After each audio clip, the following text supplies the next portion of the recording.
بسم اللہ الرحمن الرحیم الحمد للہ وکفی وسلام علی عبادہ الذین اصطفی اما بعد فاعوذ باللہ من الشیطان الرجیم بسم اللہ الرحمن الرحیم المنافقون والمنافقات بعضهم من بعض يأمرون بالمنكر وينهون عن المعروف ويقبضون أيديهم نسوا الله فنسيهم إن المنافقين هم الفاسقون صدق الله العظيم.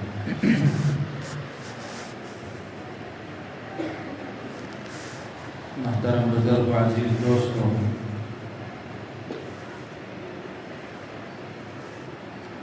یہ سورہ توبہ کی آیتیں ہیں جو آپ کے سامنے ایک آیت اس کی پڑھی گئی. اس میں اللہ تعالیٰ نے منافقین کا تذکرہ فرمایا ہے، منافقین کے صفات اللہ نے بیان فرمائے. قرآن پاک میں بے شمار جگہوں پر اللہ تعالیٰ نے اپنے محبوب اور متقی بندوں کی صفات بھی ذکر فرمائی ہے، اور اسی طریقے سے منافقین کی عادتیں اور ان کی غلط اخلاق کو بھی اللہ نے ذکر فرمایا ہے. یہ باتیں اس لیے ذکر کی گئی ہیں تاکہ ہر مسلمان اپنے آپ کو ان آیتوں کی روشنی میں دیکھے کہ میرے اندر کون سی صفات پائی جا رہی ہیں. کیا ایمان والوں کے صفات ہیں یا پھر نفاق کی علامتیں میرے اندر پائی جا رہی ہیں. ویسے قرآن پاک میں اللہ تعالیٰ نے بہت سارے اصطلاحی الفاظ بیان فرمائے ہیں. بنیادی طور پر چند باتیں اگر سمجھ لی جائیں تو ساری باتیں سمجھنا آسان ہو جاتا ہے. قرآن میں اللہ تعالیٰ نے کافر کا لفظ ذکر فرمایا ہے، مشرک کا لفظ ذکر فرمایا ہے، اور اسی طرح مرتد اور منافق یہ الفاظ قرآن میں آئے ہیں. کافر کہتے ہیں اس شخص کو جو اللہ کے تمام احکامات کا یا اللہ کے کسی بھی ایک حکم کا انکار کرنے والا.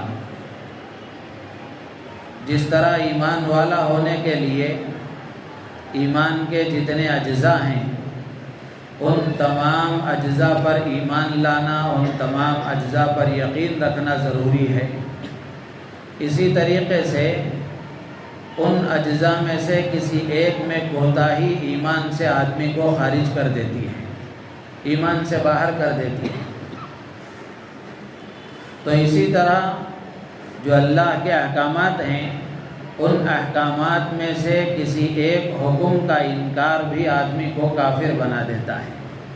جیسے مثال کے طور پر آدمی نماز کا انکار کر دے، زکوٰۃ کا انکار کر دے، روزے کا، حج کا انکار کر دے.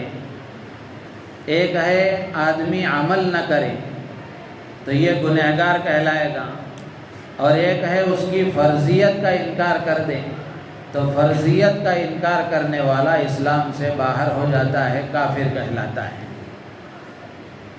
اسی طرح دوسرا لفظ مشرک کا بھی ہے قرآن میں. شرک کی دو قسمیں ہیں، اللہ کی ذات میں شریک ٹھہرانا اور اللہ کی صفات میں شریک کرنا. شرک فی الذات، شرک فی الصفات. شرک فی الذات کا مطلب ہے کہ آدمی اللہ کو بھی خدا تسلیم کرے اور کسی اور میں بھی خدائی کا یقین رکھے کہ یہ بھی اللہ ہے، یہ بھی اللہ ہے. تو خدا کے ساتھ خدائی میں کسی دوسرے کو شریک کرے. جیسے عیسائی اللہ کو بھی مانتے ہیں اور اللہ کے ساتھ عیسیٰ کو بھی خدا مانتے ہیں، تثلیث کے قائل ہیں، مریم کو بھی خدا مانتے ہیں. تو یہ شرک ہے، یہ بھی کفر کی ایک قسم ہے. اور دوسرا ہے شرک فی الصفات، اللہ کے ساتھ جو صفات مخصوص ہیں ان مخصوص صفات میں بندوں کو کسی کو شریک ٹھہرانا، جیسے عبادت ہے، نماز ہے، سجدہ ہے، یہ اللہ کے ساتھ مخصوص ہے۔ آدمی عبادت اللہ کے علاوہ کسی اور کے لیے کرے، سجدہ اللہ کے علاوہ کسی اور کو کرے، تو یہ اللہ کی خاص صفت ہے عبادت، اس میں آدمی دوسرے کو شریک ٹھہرا رہا ہے۔ اسی طرح اللہ کی خاص صفت علم ہے، قدرت ہے، تو ہر چیز کا علم سوائے اللہ کے کسی کو نہیں ہے، تو آدمی اس میں کسی اور کو بھی شریک ٹھہراتا ہے۔ ہر چیز کا اختیار، نفع نقصان کا مالک اللہ ہے، تو اس قدرت میں بندے کو بھی اگر کسی کو شریک ٹھہراتا ہے تو یہ شرک فی الصفات کہلاتا ہے۔ تو یہ مشرک کہلائے گا، اللہ کی ذات میں شرک کرنے والا اور اللہ کی صفات میں شریک ٹھہرانے والا۔ اسی طرح شریعت کی اصطلاح میں ایک لفظ ہے زندیق اور ملحد۔ یہ اس شخص کو کہتے ہیں جو اللہ کی آیتوں کا اور اللہ کے نبی کی حدیثوں کا اور شریعت کے نصوص کا ایسا مطلب بیان کرے جو اللہ کی مراد کے مطابق نہ ہو، رسول اللہ صلی اللہ علیہ وسلم کی منشا کے مطابق نہ ہو۔ تو اللہ کی آیتوں کا ایسا مطلب بیان کرے جو مراد الہی کے خلاف ہیں، اور حدیثوں کا ایسا مطلب بیان کرے جو اللہ کے نبی کی منشا کے خلاف ہے، تو یہ بھی کفر سے ملتا جلتا ایک قسم ہے۔ اسی طرح قرآن میں منافق کا تذکرہ ہے، مرتد کا تذکرہ ہے۔ مرتد کہتے ہیں اس آدمی کو جو پہلے اسلام میں تھا، بعد میں اسلام کو چھوڑ کر لامذہبیت کو اختیار کر لے، دہریہ بن جائے یا عیسائی ہو جائے، یہودی ہو جائے، ہندو ہو جائے، تو یہ مرتد کہلاتا ہے۔ اسی طرح ایک ہے منافق۔ منافق کی دو قسمیں ہیں، ایک نفاق اعتقادی ہے اور ایک نفاق عملی ہے۔ نفاق اعتقادی یہ اللہ کے رسول علیہ السلام کے زمانے میں تھے منافقین اعتقادی۔ نفاق اعتقادی کا مطلب یہ ہے کہ آدمی ظاہری طور پر کلمہ پڑھے، اپنے آپ کو مسلمان ظاہر کرے اور ظاہری طور پر اسلامی احکامات پر عمل بھی کرے، نماز بھی پڑھے اور دوسرے دینی کام بھی کرے، لیکن دل میں نہ اللہ کی وحدانیت پر یقین ہے، نہ رسول اللہ صلی اللہ علیہ وسلم کی رسالت پر یقین ہے، اور نہ وہ قرآن کو آسمانی کتاب سمجھتا ہے، بلکہ منافق کا دل کفر سے بھرا رہتا ہے، اسلام کے ساتھ بغض رکھتا ہے، تو یہ منافقین اعتقادی کہلائیں گے۔ اور ایک ہے نفاق عملی۔ نفاق عملی کا مطلب یہ ہے کہ آدمی زبان سے اللہ کا اور اسلام کا اقرار بھی کرے اور دل سے یقین بھی رکھے، لیکن عمل سے اس کا اظہار نہ کرے، عمل سے اس کا اظہار نہ کرے۔ اللہ کے نبی علیہ السلام نے احادیث میں منافقین کی بہت ساری نشانیاں بتائی ہیں، علامتیں بتائی ہیں، جھوٹ بولنا، وعدہ خلافی کرنا، خیانت کرنا اور غلط افواہیں پھیلانا، خفیہ سازشیں کرنا، یہ سب منافقین کی وہ صفات ہیں جو حدیثوں میں بیان فرمائی گئی۔ قرآن میں بھی اللہ تعالیٰ نے جو آیت آپ کے سامنے پڑھی گئی، اس میں اللہ تعالیٰ نے منافقین کا تذکرہ فرمایا ہے، اور منافقین کا معاملہ ایسا ہے، علماء نے لکھا ہے کہ منافقین کسی بھی زمانے کے ہوں، کسی بھی علاقے کے ہوں، سب میں وہ صفات یکساں رہتے ہیں، سب میں وہ عادتیں یک جیسی رہتی ہیں جو اللہ کے نبی علیہ السلام نے بیان فرمائی، جیسے جھوٹ بولنا، وعدہ خلافی کرنا، خفیہ سازشیں کرنا، غلط افواہیں پھیلانا، یہ منافقین کی وہ عادتیں ہیں جو ہر زمانے کے منافقین میں رہی ہیں۔ تو اللہ تبارک و تعالیٰ نے ان آیتوں میں منافقین کا تذکرہ کرتے ہوئے فرمایا المنافقون والمنافقات بعضهم من بعض، کہ منافق مرد اور منافق عورتیں یہ آپس میں ایک جیسے ہیں، ایک ہی جنس کے ہیں، یعنی ان کے اخلاق، ان کی عادتیں یک جیسی ہیں۔ کیا ان کے صفات ہیں؟ اللہ تعالیٰ فرماتے ہیں یأمرون بالمنکر، وہ برائی کا حکم دیتے ہیں، بری بات کہتے ہیں اور برائی کا حکم دیتے ہیں۔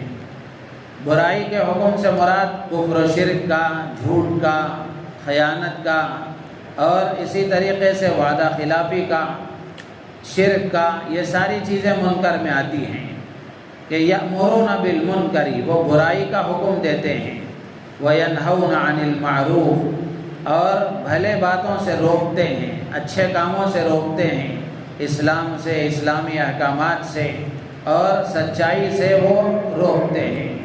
وَيَقْبِضُونَ أَيْدِيَهُمْ، تیسری صفت اللہ فرماتے ہیں کہ وہ اللہ کو راضی کرنے والی جگہوں میں، دین کے کاموں میں مال خرچ کرنے سے اپنے ہاتھ کو روک لیتے ہیں۔ ان کا مال اللہ کی راہ میں خرچ کرنے سے ان کا ہاتھ رک جاتا ہے۔ اللہ فرماتے ہیں نسوا اللہ فنسیہم، انہوں نے اللہ کو بھلا دیا تو اللہ نے انہیں بھلا دیا۔ اللہ کو انہوں نے بھلا دیا، ظاہر سی بات ہے کہ اللہ کو بھلانے کے نتیجے میں ہی یہ غلط عادتیں پیدا ہوئی۔ تو جس آدمی کو اللہ کی ذات عالی کا استحضار رہتا ہے، اور جو آدمی اللہ کو مستحضر رکھتا ہے اپنے دل و دماغ میں، وہ نہ زبان سے کوئی غلط بات بولتا ہے، نہ آنکھ سے غلط چیز دیکھتا ہے، نہ کان سے غلط بات سنتا ہے، اور نہ کوئی غلط کام کرتا ہے۔ تو انہوں نے اللہ کو بھلا دیا، فنسیہم، تو اللہ نے انہیں بھلا دیا۔ تو اللہ نے انہیں بھلا دیا کا مطلب یہ ہے کہ اللہ نے انہیں اپنی رحمت سے محروم کر دیا۔ ظاہر سی بات ہے کہ ساری مخلوق کا ذرہ ذرہ اللہ کے علم میں ہے، بھول سے اللہ پاک ہے۔ تو یہاں مطلب یہ ہے کہ اللہ نے اپنی رحمت سے ان کو دور کر دیا۔ تو منافقین اپنا مال خرچ کرنے میں پیچھے ہٹتے ہیں، وہ اس لیے کہ انہیں اللہ کی ذات پر یقین نہیں ہوتا، اللہ کی ذات پر یقین نہیں ہوتا۔ اور ایمان والا سخی ہوتا ہے، سخاوت اس کی شان ہوتی ہے، اور ایمان والا سخاوت اس لیے کرتا ہے کہ اسے اللہ کی ذات پر یقین ہوتا ہے کہ میں اللہ کو راضی کرنے کے جذبے کے ساتھ، اخلاص کے ساتھ اپنا جو مال خرچ کروں گا، اللہ اس کا کئی گنا بڑھا کر بدل مجھے دنیا میں بھی دیں گے، اور اس کا اجر و ثواب آخرت میں بھی دیں گے۔ تو اس یقین کی وجہ سے وہ خرچ کرتا ہے۔ منافقین اس یقین سے خالی ہوتے ہیں، جس کے نتیجے میں وہ اپنا مال خرچ نہیں کرتے ہیں۔ پھر اللہ فرماتے ہیں ان المنافقین هم الفاسقون، کہ منافق ہی فاسق ہیں۔ ویسے گنہگار اور فاسق اور بھی ہیں، لیکن اللہ تعالیٰ نے حصر کے ساتھ اس لیے فرمایا کہ فاسقین میں سب سے بڑا درجہ منافقین کا ہے، کہ سب سے پہلا مرتبہ منافقین کا ہے کہ یہی اصل فاسق ہیں۔ آگے ایمان والوں کے صفات بھی اللہ نے ذکر فرمائے ہیں، اس میں اللہ تعالیٰ فرماتے ہیں والمؤمنون والمؤمنات بعضهم اولیاء بعض، کہ ایمان والے مرد اور ایمان والی عورتیں یہ آپس میں ایک دوسرے کے دوست ہیں۔ یہاں دونوں کے بیان میں تعبیر کا فرق ہے۔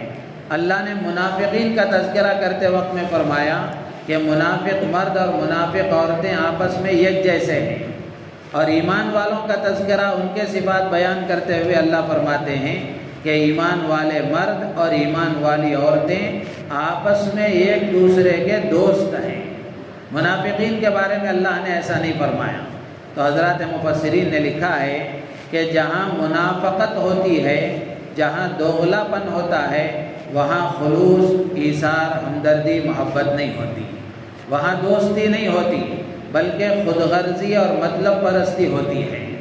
تو اس لیے جبکہ کافروں کا بھی قرآن میں اللہ نے تذکرہ فرمایا ہے، یہودیوں کا، نصارہ کا بھی اللہ نے تذکرہ فرمایا ہے، تو ان کے بارے میں بھی اللہ نے یہی فرمایا کہ یہ آپس میں ایک دوسرے کے دوست ہیں۔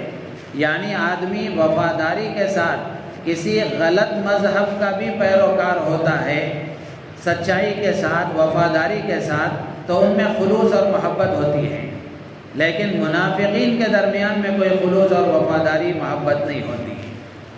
تو آگے اللہ فرماتے ہیں کہ ایمان والوں کی صفات یہ ہے کہ یأمرون بالمعروف، کہ ایمان والے ایک دوسرے کو بھلائی کا حکم دیتے ہیں، وینہون عن المنکر، برائی سے روکتے ہیں، ویقیمون الصلاۃ، نماز قائم کرتے ہیں، ویؤتون الزکاۃ، زکوٰۃ ادا کرتے ہیں، ویطیعون اللہ ورسولہ، اور اللہ اور اس کے رسول کی اطاعت کرتے ہیں، اولئک سیرحمہم اللہ، ان لوگوں پر اللہ تعالیٰ رحم فرمائے گا، ان اللہ عزیز الحکیم، بے شک اللہ تعالیٰ غالب اور حکمت والا ہے۔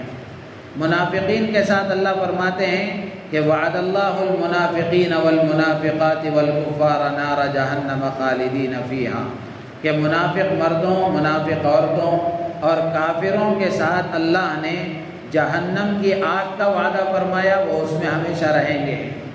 ایمان والوں کے بارے میں اللہ فرماتے ہیں کہ وعد اللہ المؤمنین والمؤمنات جنات تجری من تحتها الانہار خالدین فیہا ومساکن طیبۃ فی جنات عدن، کہ ایمان والے مردوں اور ایمان والی عورتوں کے لیے اللہ نے جنتوں کا وعدہ فرمایا ہے، باغات کا وعدہ فرمایا ہے، جس کے نیچے نہریں بہتی ہیں، جس میں وہ ہمیشہ ہمیشہ رہیں گے، وہاں رہائش کے اچھے ان کے لیے انتظامات ہوں گے۔ ورضوان من اللہ اکبر، اللہ کی رضا اور خوشنودی سب سے بڑی چیز ہے۔ ذالک هو الفوز العظیم، یہی سب سے بڑی کامیابی ہے، یعنی آدمی جہنم سے بچا کر جنت میں داخل کر دیا جائے، یہی سب سے بڑی کامیابی ہے، اور اسی طرح اللہ کی رضا مل جائے، یہ اس سے بڑی کامیابی ہے۔ اللہ کی رضامندی سے بڑھ کر آدمی کے لیے کوئی نعمت نہیں ہو سکتی۔ حدیث میں آتا ہے اللہ کے نبی علیہ الصلاۃ والسلام نے فرمایا، قیامت کے دن ایک مرتبہ جنت میں جنتیوں کو اللہ تعالیٰ خطاب کر کے فرمائیں گے کہ اے جنتیوں، کیا تم خوش ہو؟ اللہ تعالیٰ جنت والوں سے پوچھیں گے کہ کیا تم خوش ہو؟ تو جنتی کہیں گے کہ کس چیز کی کمی ہے، سب چیزیں موجود ہیں، خوش ہیں۔ اللہ تعالیٰ فرمائیں گے کیا جنت کی ان نعمتوں سے آگے کی اور کوئی بڑی چیز چاہیے؟ تو جنتی کہیں گے پروردگار، یہ جنت کی اتنی ساری نعمتیں جو ہمیں ملی ہوئی ہیں، اس سے بڑی اور کیا نعمت ہو سکتی ہے؟ تو اللہ تعالیٰ پھر اعلان فرمائیں گے کہ اس سے بڑی نعمت یہ ہے کہ آج میں تمہارے لیے اپنی رضا کا اعلان کرتا ہوں کہ میں آج تم سب سے راضی ہوں، اس کے بعد کبھی ناراض نہیں ہوں گا۔ اسی کو اللہ نے فرمایا وَرِضْوَانٌ مِّنَ اللَّهِ اکبر، کہ اللہ کی رضا سب سے بڑی چیز ہے۔ تو آدمی ہر عمل میں اللہ کی رضا کو طلب کرے، کوئی بھی کام کرے، ہمارا عمل اللہ کو پسند آ جائے، اللہ خوش ہو جائے، یہ سب سے بڑی چیز ہوتی ہے۔ اللہ تعالیٰ سے دعا ہے اللہ تعالیٰ ہم سب کو ان باتوں پر عمل کی توفیق عطا فرمائے، ایمانی صفات سے اللہ تعالیٰ ہم سب کو آراستہ فرمائے، نفاق سے اور نفاق کی علامتوں اور اس کی نشانیوں سے اللہ تعالیٰ ہم سب کی اور پوری امت مسلمہ کی حفاظت فرمائے، آمین۔ سبحان اللہ و بحمدہ، سبحانک اللہم و بحمدک، اشہد ان لا الہ الا انت، نستغفرک۔